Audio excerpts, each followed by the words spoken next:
Hello there and welcome back as we turn our attention back to the Premier League after the epicness that was the Champions League this week against PSG. Let me know what your initial thoughts were.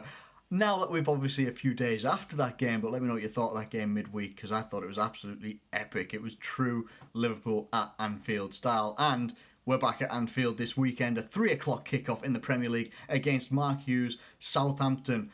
And Southampton, I'm looking at their last 5 games. They've drawn one, they've won 2, and they've lost 2 as well. So quite a, I don't know, can you say consistent? I wouldn't say so, no. But what you can say about Southampton is one of their key players this season, no doubt, has been Danny Ings. And we know Danny Ings inside out. And the good thing for us is that this year he cannot come and play against us. He's on loan this year, and then they'll have him as their permanent signing next year. So he can't come and give us trouble this year. So all we have to make sure that we keep out is who are their other strikers? Gabbiadini, Shane Long, Charlie Austin.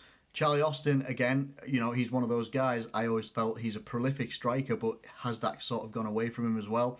Gabbiadini, when he first turned up to the Premier League, looked like a good player, but again, kind of went down the Shane Long route and doesn't really score a great deal of goals. So we could be looking okay here. We're at Anfield, where I think we're going to make some changes in this team. But I'm going to go and have a look at the last 3 games that we've actually played against Southampton as well. The first one that comes up was in 2017. And it was a 0-0 at Anfield. The next one was a 3-0 at Anfield. And then the next one after that was a 2-0 victory. So we've got a pretty good record against Southampton in recent times. And for me, I don't see that there should be any reason why we shouldn't be looking to win this game, even if we make some changes. Now, speaking of changes, I'm going to go over to, I put a question in a Facebook group. I think it was actually the Redmen TV subscriber group.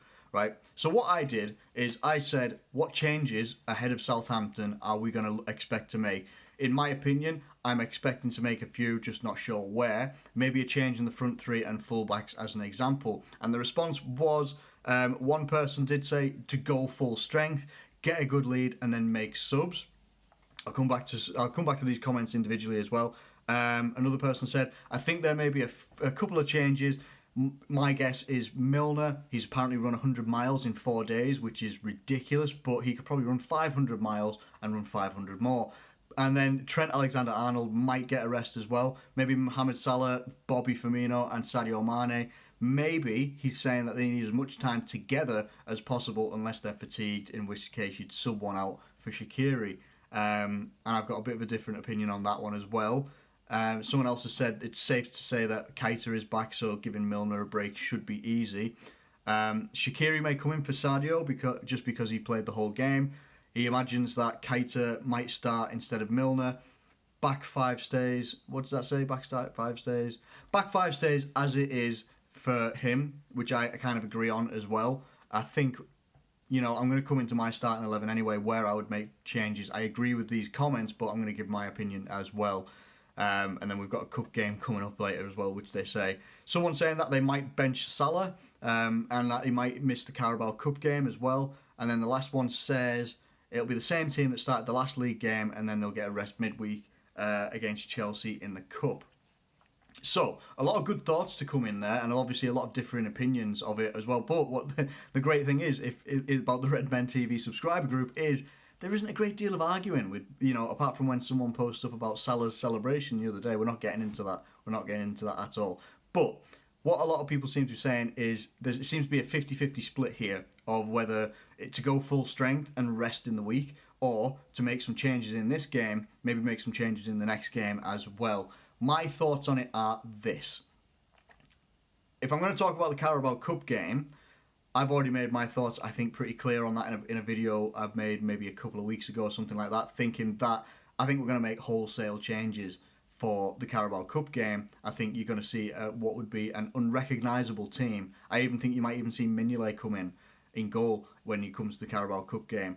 I don't think, for me, yeah, it's against Chelsea. I don't see the Carabao Cup being a priority with how we've started the league, how we've started the Champions League. I know it's only 1 game in, but we've started very well. We're going to play Chelsea back-to-back. In this game, I would still make changes, but I want to make changes that I think will help help us rest a little bit more through next week as well. So what I mean is that you might see some people that are going to start the games like they do as normal. Like I still think for Southampton, we're still going to play Alisson. I still think we're going to play perhaps Joe Gomez. I think possibly Van Dijk. Maybe one of those two guys, maybe Joe Gomez, might miss out, and Matip comes in to see if he can prove himself. Obviously, Lovren's still not an option, and probably wouldn't be an option for me anyway. Trent Alexander-Arnold could come out of this game. Nathaniel Klein could come in. Andy Robertson could come out. Alberto Moreno could come out. A lot of these changes, I think people are saying, would happen in the next game in the Carabao Cup. I think that is probably correct, and I think maybe the back five stays as it is. That's my personal opinion. I think you'd probably go with Alisson, Andy Robertson, Virgil van Dijk, Joe Gomez, Trent Alexander-Arnold, and then they get a rest in midweek in the Carabao Cup game. A lot of people seem unanimous in that we should be making some changes to rest players in the Carabao Cup game, not necessarily the Southampton game.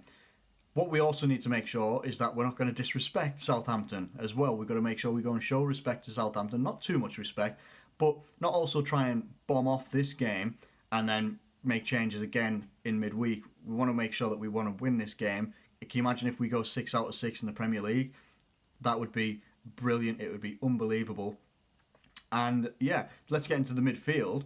Now, the midfield that played, now, if I get this right, I can't remember. If it was Milner, Henderson and Wijnaldum played in the Champions League midweek, I don't expect that three to start. I expect Naby Keita to come in there. And I think Jordan Henderson will play. I think Milner might come out. And I think, Wijnaldum will probably play. Or, actually, going to change my mind here. My midfield for the Southampton game is going to be Henderson, Fabinho, and Naby Keita. Fabinho to get his full debut. That is my prediction. I don't know it as fact because I don't have club sources. Come on, But I do. I think that could be a good prediction. We obviously saw Fabinho get his Champions League debut, conceded no goals in that time whatsoever. Granted, he came on for the last 30 seconds, but still. Cracking debut for Fabinho, okay? But no, I think that we could see him come in. We could see him come in, and that'd be quite a nice. I think that'd be quite a nice duo as well to see. Have Fabinho next to the captain Jordan Henderson, and then Naby Keita to go a little bit further forward. I think that'd be quite a good combo to have.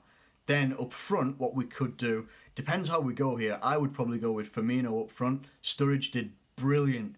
Absolutely brilliant in the Champions League. Absolutely no complaints about his work rate. I questioned his work rate, whether he would give it, and he did. He gave that work rate. Maybe not as much as Firmino, because Firmino is just an absolute machine. He's a Terminator when it comes to work rate and skill and everything like that. But Sturridge did really, really well. And I think that Sturridge might feature in the Carabao Cup game. That's what I'm thinking there. So that's why I haven't put him in for this game. I think Firmino will come in for this one. He didn't play the whole game in the Champions League. It's kind of set up perfect, really, for him to play. Now, do Salah and Mane both keep their places in the team? I don't think so. I think what you might see is you may see Salah and Shaqiri, which I think is the most likely one, Mane to get rested, or what might also happen again, and I'm thinking again, this is off the top of my head, Salah might come out, Shaqiri goes in on the right-hand side, Mane keeps his place over on the left-hand side, you got Salah on the bench if need be, but what you could then also use is you could have Salah to feature in the Carabao Cup game, which could be a good pivot as well there. I say pivot, I know people use pivot as a midfield thing, but what I'm thinking is, you're trying to think of two matches at the same time, and what you could do is you could have Salah doing the Carabao Cup game, Mane drops out of that one, Shaqiri takes that place over on the left-hand side, or vice versa, because we know in the past that Salah has worked over on the left-hand side, Shaqiri can come over onto the right-hand side. There's a lot of options that we've got there and a lot of flexibility. So, but let's focus on Southampton right now. I think the front three will be Sadio Mane, Firmino and Shaqiri. And I don't think that would be a bad idea. Like, regardless, I think that Salah is a great player, brilliant player. He did not have his best game I've seen him have in a Liverpool shirt on Wednesday night. Wednesday night? Was it Wednesday? Tuesday night, never mind. He didn't have his best game. He did give away the ball that gave them their equalising goal, but alternatively as well, I think it just gives him a little bit of a break that he might need. I think at the moment what it looks like with Salah is that he's just trying to he had a brilliant season last year, absolutely phenomenal season, and it was when he was in flow, he was fluid with his movements, with his game, with his passing, with his shooting, he was fluid. Right now it looks like he's trying to force it a little bit too much and it's not happening for him, and maybe that's why he's getting a little bit frustrated as well in his general play.